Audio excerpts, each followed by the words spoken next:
సకల ఆశీర్వాదములకు కారణభూతుడా మా ప్రియ పరలోకపు తండ్రి, మీకు వందనాలు, స్తుతులు, స్తోత్రములు చెల్లిస్తున్నాం ప్రభు. కోల్పోయిన రక్షణ ఆనందాన్ని మరలా కలుగు చేయమని భక్తుడు వేడుకొంచున్నట్లుగా మేము ప్రార్థిస్తున్నాం.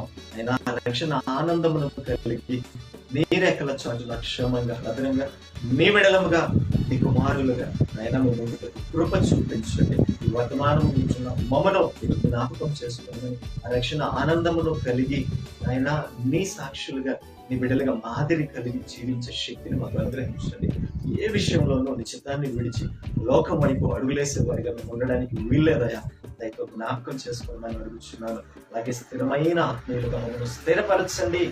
ఆయన సాతాను కుయుక్తులకు లొంగక, వాడి శోధనకు లొంగక నీ కొరకు నిలబడే సాధనాలుగా మమ్మల్ని వాడుకోవడం అడుగుతున్నాం. పరిస్థితులను బట్టి మా ఆత్మీయతలో మార్పు రావడానికి వీల్లేదు ప్రభువా.